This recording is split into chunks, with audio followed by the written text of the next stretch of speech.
if you're interested to see where the property prices may be going next, it's very important to understand the psychology of the buyer. And the main buyer currently around the world, and especially in Australia, the main buyer of property is Chinese investors from China mainland, as well as Chinese living in Australia, permanent residents. Here's an interview on Australian ABC TV with one of the agencies, the online portals that helps Chinese, again, from mainland China and from Australia, look up and look for property and Aussie housing and try and buy it up.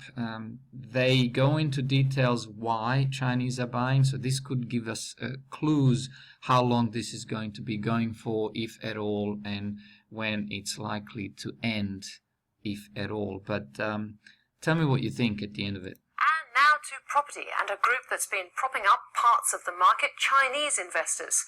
This year, after reports of an apartment glut and concerns over a lack of transparency from overseas investors, big banks have cracked down on loans backed by overseas income. So has this market recoiled? Well, Esther Yong runs Australia's largest online portal for Chinese property investment, and she joined me from Melbourne a little earlier. Esther Yong, thank you very much for joining me there. Hey, how are you? We hear so much about the Chinese investment market. Who are the main Chinese buyers? Yep, I think there's a misconception about Chinese buyers being all of them are from China. To be honest, about 60% of our traffic is actually from Australia. So you're talking about Australian Chinese that are actually living in Australia searching for properties. They might not necessarily be Australian Chinese, but they could be PR, they could be students actually living in Australia, studying in Australia, or they could be actually parents, they are living in Australia with their kids while the kids go to study. But the money, the investment is coming from China. Yes. But a lot of them that are actually looking to buy, as in a lot of them are actually locally here, like looking at properties, etc. Why are Chinese investors buying in Australia?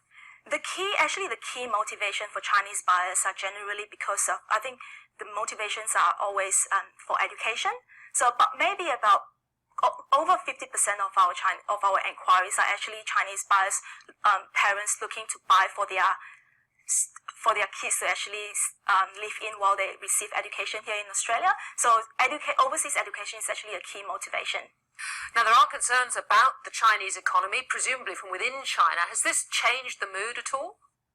To be honest, I think because of the China economy, more money is actually coming out of China at the moment. So a lot of them, they are not confident in China. So they're actually looking to actually invest or buy something or move their money elsewhere. No confidence? Well, that's when things turn. When there's no confidence in certain things, that's when things turn, which is why Chinese have been trying to get their money out of China. Let's not forget that Chinese government is communist. And as we know in the past, no matter what your opinion on the politics is, but socialism and communism never worked anyway. So communists can just turn around and say, well, it's not your money, not your property anymore. It's now for the greater good, we are going to nationalize this. So Chinese know that it's happened in the past, so they're trying to get their money out of China. So actually, I would say that there will be more money coming in from China than the past. Lovely. So it's actually helped move money out. Absolutely. The regulators in China are said to be cracking down on people taking money out. I think it's $50,000 a year. What sort of impact has that had? For a lot of Chinese buyers, so say for example, if they buy today, the settlement is actually 5 years later. So they actually have a lot of time to actually plan to move their money out of the country. What she's saying is that you can actually, well, say that you bought property, maybe put down 10% deposit, and not come up with the rest of the cash for the next 5 years. So does that mean that whatever the housing we say has been sold in Australia, like the new developments, the units, hasn't really been sold because the settlement is in 5 years' time? Let's listen on. So they could actually go through family and friends when they visit as well to bring the money across. To bring the money across? I mean, that sounds dodgy. It feels like they're actually bringing cash across. Now, we've seen changes to the game at the Australian end as well. What's been the reaction to the crackdown by Aussie banks on loans backed by overseas income? I think most of the people that's getting impact will be those who actually bought maybe 2 years or 1 year ago, where the settlement is actually now. So these people, yes, there's a little bit of panic and frustration because 2 years ago when they buy, they were told that they are able to borrow 70%, but now they can't. So I think the key people that's getting impacted are these people. But for future buyers, what really means is they just got to be a little bit more prudent, to be honest. If they have $3 million, then they would say, right, I would probably just buy a 1 million property, so I have cash in hand just in case anything happens to the policy. But funny enough, though, these policy, the people that actually gets affected most are actually the agents in China who are selling Australia property, because this has never happened before, and they have to actually told their buyers previously that you can borrow 30%, but now you can't. So now a lot of China agents, they are actually looking to sell properties in other country. So they're looking at properties in US, property in Europe, where the restriction are where the rules are less stringent. Okay, so what she says is that buyers that are buying housing now don't have to come up with cash for another possibly 5 years. Okay, so the properties that are quote-unquote being sold haven't really been sold because the money hasn't exchanged hands.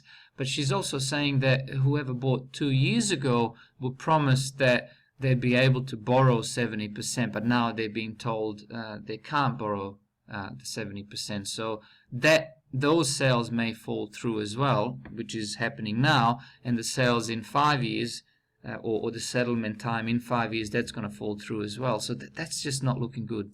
I noticed comments by Chinese property group UNME that the tightening of rules are being interpreted by Chinese buyers as a potential signal of more to come, that there's uncertainty.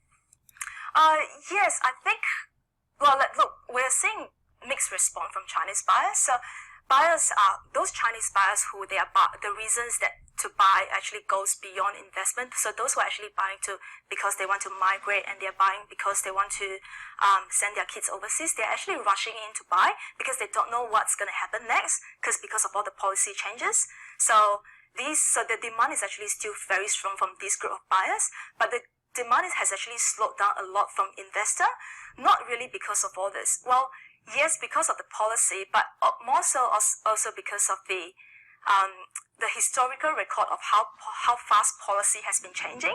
So say, for example, the tax increase, that the amount of increase might not be a lot in an overall scheme. This is the rise in state taxes, especially Victoria. Yes, so last year it was 3%, and this year it's more than double, so it's 7% this year. So but it's not so much. So the government has to take their cut. I mean, 3% of just transaction fee wasn't enough, so they've jacked it up to 7%. I mean, governments are getting hungry around the world, and they're going to do anything and everything in their power to collect the money, get the money, and I think the first victims will be the overseas investors, because you don't lose the election by jacking up the taxes for overseas investors. You lose elections and lose power if you do it to domestic investors, which is the last thing they're going to do if they ever do it. So you buy property and you think, oh yeah, that's great, I only have to pay 3%. Next thing you know, the government's changed rules and you have to pay 7% in the middle of your settlement, which is, as we saw, anything from a 2-year to 5-year period. 7% that is actually stopping investor to buy, but it's more so how fast the policy is changing. So investors are worried, say, if I were to buy today, what's going to happen next if another policy to come in saying that foreigners, when they sell their property, they have to pay a certain tax. So when that happens, it will impact their investment. So yeah, I think they're a bit worried about how fast policy has been changing, and they're all targeting at foreign investment.